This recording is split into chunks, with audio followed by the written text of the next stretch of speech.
Good afternoon. I'm Donovan Smith, and I'll be presenting on my current readings, The Government Boarding Schools, American Indian Education. And basically, what I felt that this article was about, it was about the maturation of government boarding schools for American Indians, and I felt that the article really gave us a strong starting point to where the idea for the boarding schools for American Indians really came from, and that's what I'll touch on throughout this presentation as well. The few topics that I'll talk about are Richard Henry Pratt and how instrumental he was in helping this whole situation for government boarding schools. I'll talk about how Fort Marion and Hampton Institute played in creating this vision as well. And also, I'll touch on Carlisle Indian Industrial School, which was also started by Henry Pratt as one of the first off-boarding schools. And then I'll sum it up, basically tying everything together and really giving you Richard Henry Pratt's purpose of boarding schools as well. Right, first up, we have Richard H. Pratt, and he was enlisted as a private at the beginning of the Civil War, and he really started the first off-reservation government-run boarding school. And the way he was able to do that was because he was sent to Fort Marion in St. Augustine, Florida, around 1875 with 72 Indians charged with murder and rape. And basically, 3 weeks into St. Augustine, he met with the War Department to ask for clemency for these prisoners. And one prisoner in particular, Chief Maamante, he basically said that we were willing to work. We want to learn the way of the white man. If you're willing to bring us our families, we'll do whatever you want us to do. We'll learn how to grow food on our own. We'll straighten up, and we'll learn how to work like the white men work as well. And 3 months after that, Richard Henry Pratt was able to use his prisoners as guards. And his work really began to catch attention because people were beginning to see how he was able to mold these prisoners and really turn them into working people. And he started receiving outside ministering help, and he also received some publicity through a magazine called The Outlook as well. And it's also noted that Richard Pratt really didn't have a common education. He only was educated until about 13 years old. And he also, even though I feel like he was the forefather of this, he really didn't have any education. The only thing he could actually teach was tinsmithing. And next up, we have Fort Marion and Hampton Institute that we were just really touching on and showing you how fundamental Pratt was in these two institutions being produced as well. And what he was able to do, he was able to take prisoners and reform them to use small industrial jobs without guard. That's why he went to the War Department for the clemency, seeing if they could begin to do little off jobs, not being watched, not being looked at, and different things like that, kind of stepping out of the realm of a prisoner per se. And he was able to mold them with the certain skill sets that they had to offer as well. And and he had 22 prisoners who refused to return to their tribes. And that's how he knew it could become successful, that what he was doing really attracted these guys, and they realized that this was something that they wanted to do to help better themselves. So he was able to establish an Indian department with General Samuel C. Armstrong, and that became the Hampton Institute at the Hampton Institute. And that was established after the Civil War for freed slaves. But one thing about it was Henry, he didn't really like being second fiddle. He didn't like being second in charge. He didn't want to be under Armstrong's watch anymore, pretty much. And he also didn't like that blacks and Indians were segregated at Hampton. So he looked at the institution that he he had started with General Armstrong, and he wanted to do something else. He wanted to go a step further, and he also continued his vision of what he wanted to see.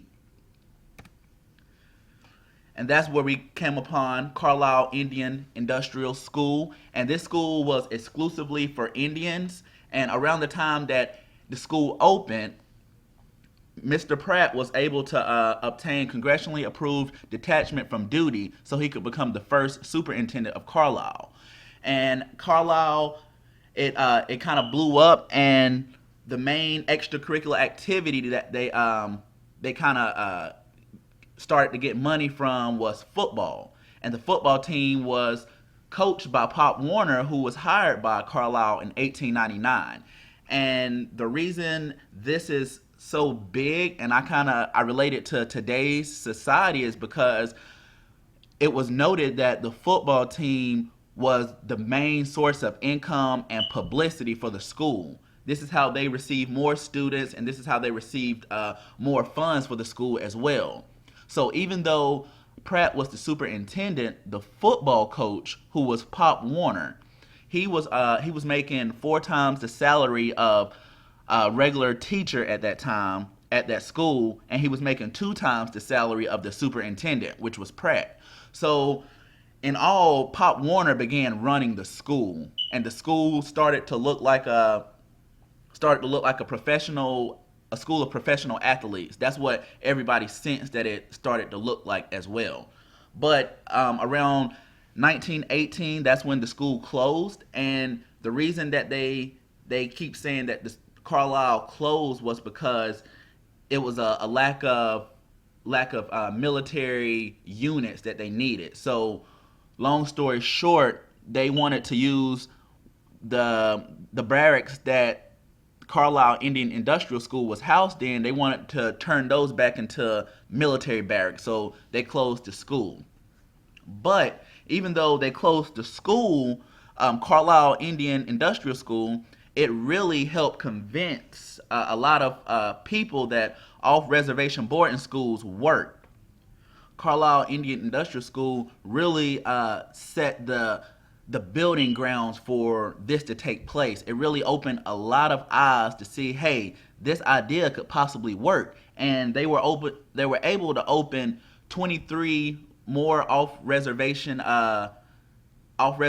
boarding schools over the next 23 years. And these were very unique because with these boarding schools, they were closer to the area that the students came from, and that's what was different from Carlisle Indian Industrial School as well.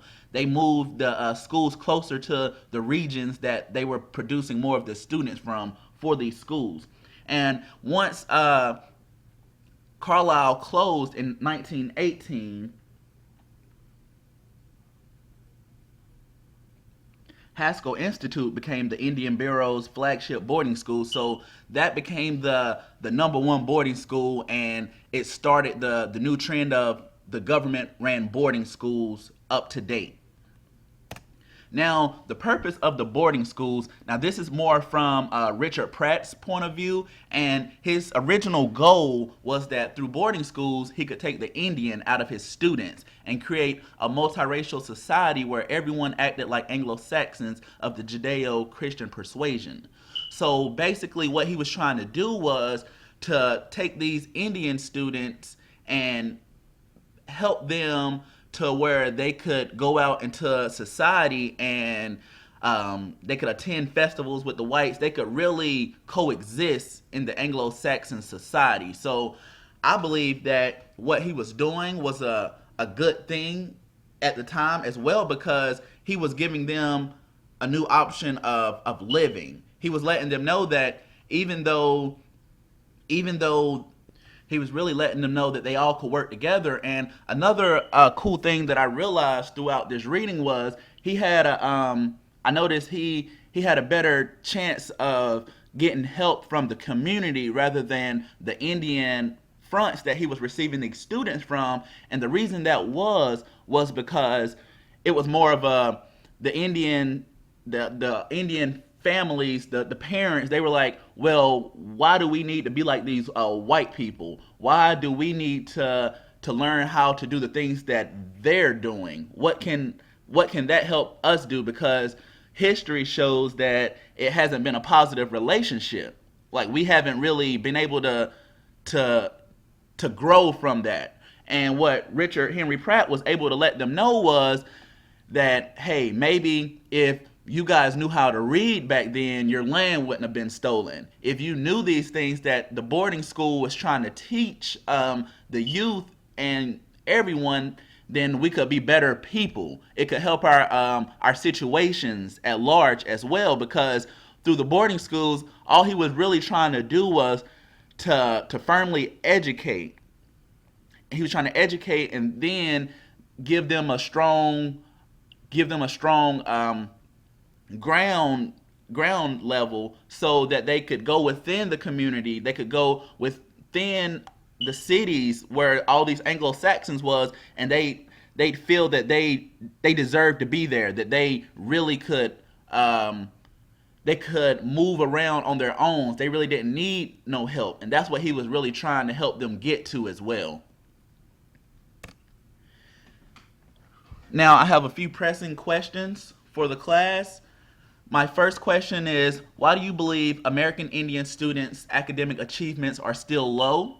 And also, how has the view of boarding schools changed over the time? Or how do you believe that they have remained the same? And once again, I want to thank you for listening to my presentation, and I can't wait to review all of your answers and all of your feedback. Thank you for viewing.